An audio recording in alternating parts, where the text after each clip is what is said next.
여러분 안녕하세요. 저는 배짱이라고 그래요. 배짱이. 여러분 개미와 배짱이 이야기 알고 있죠? 열심히 일했던 개미와 달리 열심히 일하지 않고 늘 먹고 놀았던 그 배짱이 추운 겨울이 곧 오고 있는데도 말이죠. 알아요. 제가 열심히 일하지 않고 또 놀고 먹으며 또 노래만 불렀다는 거 저도 인정해요. 그날을 준비하지 않았다는 거 저도 인정합니다. 쿨하게 인정. 그런데 여러분, 그때 개미가 열심히 일할 때 저는요, 가만히 있는 게 아니라 그 개미를 도와줬다는 거예요. 이 사실을 사람들은 모르더라고요. 개미가 열심히 일할 때 얼마나 지루하겠어요? 저는 그 개미가 열심히 일할 수 있도록 옆에서 응원하면서 노래를 불러줬다는 거예요. 여러분, 운동할 때 응원하는 사람이 무엇보다도 중요하잖아요. 저는 그 개미 옆에서 열심히 일할 수 있도록 개미 힘내세요. 배짱이가 있잖아요. 라고 하면서 개미에게 열심히 일하라고서 같이 응원해줬어요. 알아요. 물론 제가 순수하게 그 개미를 위하여서 응원했던 건 아니에요. 놀렸어요. 실컷 놀렸어요. 그런데 그 추운 겨울이 그렇게 빨리 올 줄은 몰랐다니까요. 여러분 왜 일하지 않았냐고요?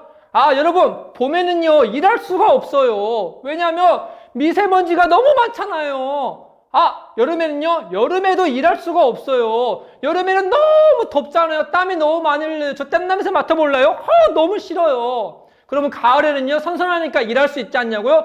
여러분, 선선하니까 우리는 에버랜드 가서 티익스프레스를 실컷 타야 되지 않겠어요?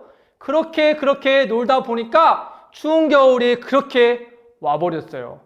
그렇게 추운 겨울에 먹을 게 없고 그렇게 힘든 줄 그땐 몰랐다니까요.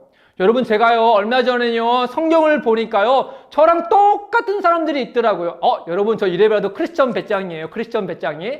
성경을 보니까요 어떤 이야기가 담겨져 있냐면은 여러분 이스라엘의 결혼에 관한 이야기였어요. 이스라엘의 결혼은 우리와 달리 일주일 이상 결혼을 했다고 해요. 결혼을 딴딴따단 이거를 일주일 동안 한 게 아니라 혼인 잔치를 일주일 동안 벌였다고 해요. 신부 측에서 잔치를 하고 그 다음에 신랑 측에서도 같이 잔치를 하느라 일주일이 걸렸다고 해요. 당시에는 낮에는 너무 뜨거우니까 낮에는 일을 하고 밤에 잔치를 벌였다고 해요.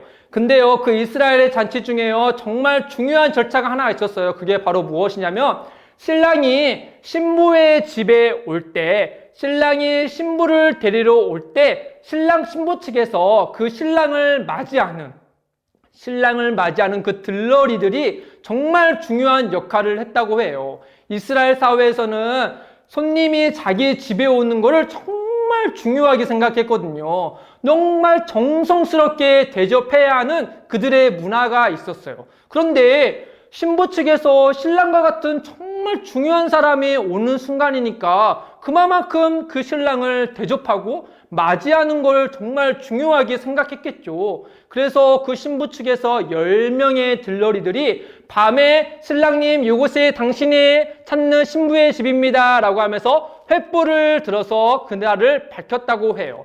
그래서 그날도 10명의 들러리들이 횃불을 들고 이곳이 신랑 당신이 찾는 신부의 집입니다 라고 밝히고 있었다고 해요. 그런데 이게 웬일이죠? 신랑이 오는 속도가 점점점 더딘 것 같아요. 원래 이쯤이면 와야 되는데 오지 않은 거죠. 그러자 10명의 들러리들이 그만 잠이 들고 말았던 거예요.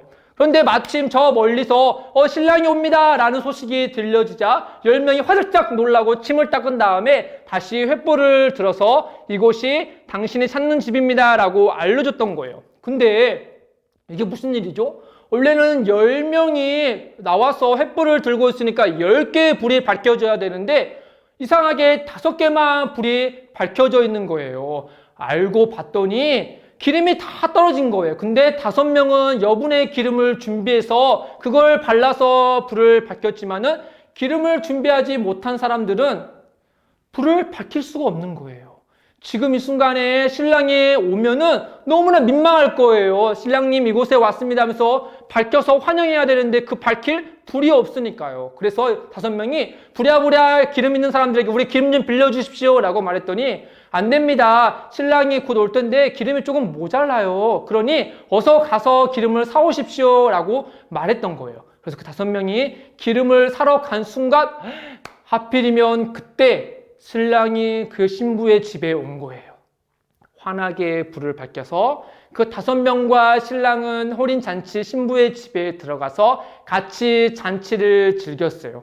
그리고 문이 닫혔죠. 나머지 5명은 어떻게 됐을까? 맞아요. 기름을 사러 갔다가 다시 돌아왔지만 혼인잔치의 문은 굳게 닫혀 있었던 거예요. 제가 그 모습을 보면서 얼마나 답답하던지, 아니 신랑이 그날 저녁에 온다고 했고 언제 올지 모르잖아요. 당시에는 시계가 있는 것도 아니고 핸드폰이 있는 것도 아니고 내비게이션이 있는 것도 아닌데 그러면 당연히 여분의 기름을 준비해야 되는 거 아니겠어요? 이렇게 준비성이 없어서 어떻게 그 중요한 일을 맡을 수 있는 거예요? 그 사람들은 아마도 햄버거도 못 먹고 잔치집에서 하리보도 못 먹고 그냥 하루 종일 굶주렸을 거예요.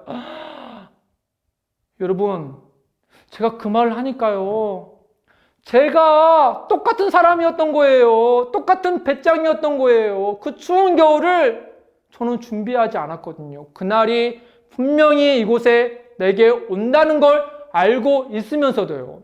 그러면서 제가 예수님을 생각해 봤어요. 여러분, 저는 크리스천 배짱이어서 매주 하나님께 예배하고 기도하고 또 하나님 말씀을 따라서 지켜야 되는 사람인데 그때는 기도하지 않았는데, 그때는 말씀을 보지 않았는데, 그때는 말씀을 지켜 행하지 않았는데, 지금 코로나 때문에 그냥 주일 예배 대충 드리고 있는데, 어머나!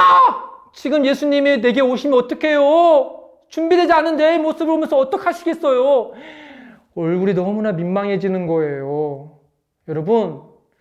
여러분은 예수님이 다시 오신다고 분명히 말씀하시는데, 근데 그날이 언젠지 말씀하지 않았는데 여러분 지금 무엇을 하고 있어요? 지혜로운 사람은 예수님이 오신다 했고 그날이 언젠지 말씀하지 않았기 때문에 당연히 여분의 기름을 준비하듯이 그 예수님이 오실 날을 준비해야 하지 않겠어요? 예수님이 다시 오실 때는요, 믿는 자와 믿지 않는 자를 분명하게 아신다고 했어요. 우리는요, 예수님이 다시 오실 때요, 무엇을 준비해야 되냐면 바로 예수님을 믿는 믿음을 준비해야 돼요. 그 믿음은 성령님이 주시는 믿음이거든요. 근데 여러분, 믿음은요, 생각 속에만 있는 게 아니에요. 내가 믿는다라고 판단하고 알고 있는 것이 믿음이 아니에요. 성령님이 우리에게 주시는 진짜 믿음은 예수님을 사랑하고 예수님을 따라가고 싶은 그 믿음이에요. 여러분, 그 따라가는 믿음이 여러분에게 있나요? 여러분, 그 따라가는 믿음이 있다면 예수님을 사랑하고 예수님을 말씀을 날마다 지켜 행함으로 다시 오실 그 예수님을 기대해야 돼요. 여러분, 이 배짱이와 함께 한 주 동안 지내면서 153 기도와 또 말씀 읽기 운동을 시작을 해서 우리가 그 예수님 오실 날을 준비하며 사랑하며 나아가는 우리 친구들 되었으면 좋겠어요. 이 배짱이가 같이 기도하겠습니다. 하나님 아버지 참 감사합니다. 우리를 사랑해 주셔서 우리를 하나님께 예배할 수 있는 자로 불러주셔서 감사합니다. 예수님 다시 오신다 했습니다. 우리가 그날을 준비할 수 있도록 우리에게 믿음을 주시고 또 하나님 말씀을 따라서 지켜 행하는 그러한 사람이 될 수 있도록 주님께서 역사하여 주세요. 감사하며 예수님의 이름으로 기도드립니다. 아멘. 짜잔! 여러분, 끝난 게 아니에요. 여러분, 여기 보면은 여러분의 깜짝 퀴즈가 있어요. 그런즉 깨어 있어라. 이 말은 무슨 의미일까요? 이 의미가 담겨진 사진을 여러분만의 나름의 방식대로 찍어서 제게 아니면 선생님께 보내주세요. 아주 인상 깊게 찍은 친구에게 선물을 보내주도록 하겠습니다. 한 박수! 그러면 다음 주에 만나요, 여러분. 안녕!